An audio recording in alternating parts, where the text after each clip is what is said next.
आज की ये हिंदी कहानी स्त्री का घर थोड़ी सी इमोशनल है, लेकिन इमोशनल होते हुए भी इसका संदेश बहुत अनमोल है। आपकी आंखें थोड़ी नम करने के साथ साथ आपके दिलो दिमाग पर यह कहानी छाप छोड़ जाएंगी। तुम्हें कितनी बार बताया है, मेरे तैयार होने से पहले मेरा नाश्ता तैयार हो जाना चाहिए। शादी के 25 सालों बाद भी मुझे क्यों बार बार एक ही बात बतानी पड़ती है? लता, तुम्हें क्या है? तुम तो आराम से घर पर रहोगी, मुझे काम पर जाना पड़ता है।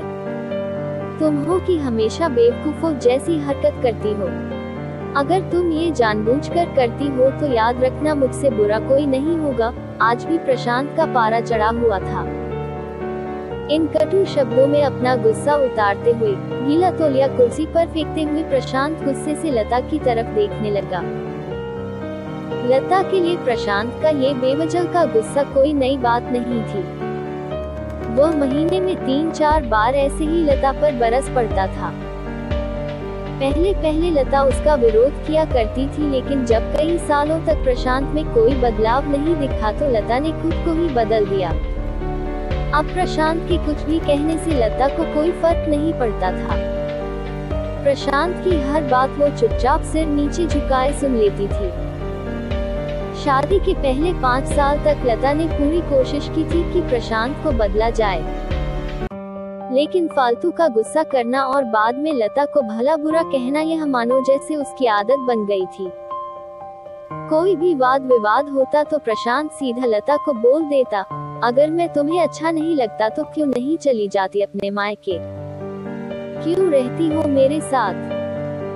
इतना सब कुछ होने के बावजूद लता प्रशांत के साथ रहती थी, क्योंकि उसे अपनी बेटी की फिक्र थी। और वह चाहती भी तो कहा, अपने बूढ़े हो चुके माँ बाप को इस उम्र में परेशान करना वह नहीं चाहती थी। समाज और लोग क्या कहेंगे, ये भी तो उसे देखना था।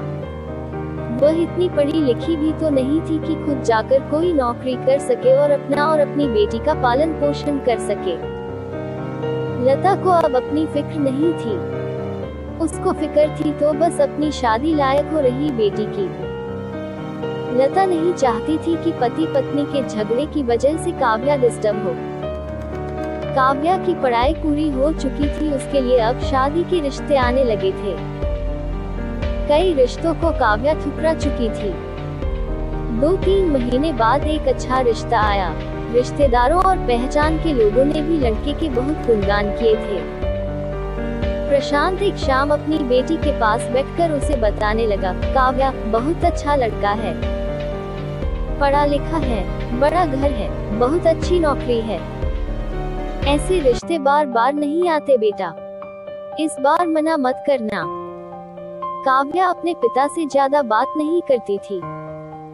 शायद डरती थी या शायद नफरत करती थी, लेकिन आज वो अपनी पूरी हिम्मत इकट्ठा कर बोली, मुझे अभी शादी नहीं करना है पापा, मैं नौकरी करना चाहती हूँ, खुद अपने पैरों पर खड़ी होना चाहती हूँ। हाँ तो उसमें क्या बड़ी बात है, मैंने लड़के से बात की है, वो तुम्हें किसी बात के लिए नहीं रोकेगा।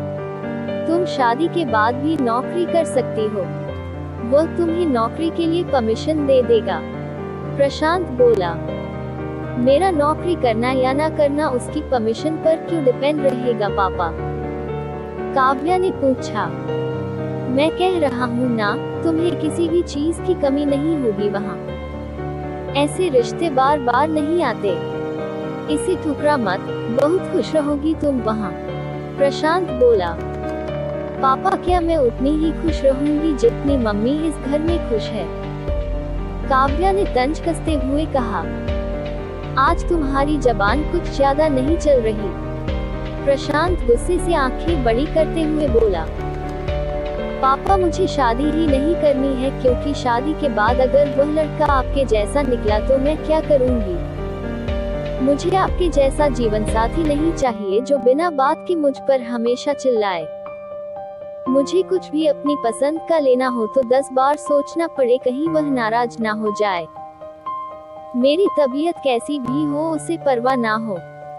रोटी थोड़ी सी मोटी बन जाए तो घर सर पर उठा ले। उसकी चेकबुक ना मिले तो भी मेरा ही दोष निकाले। और हर छोटी मोटी बात पर मुझे मायके जाने के लिए कहे। काव्या ने अपना दिल खाली करते हुए पापा से सब कह दिया।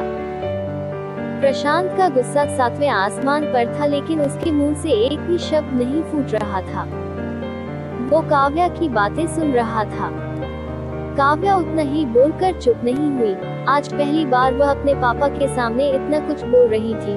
पापा, आपने माँ के साथ हमेशा गलत व्यवहार किया है।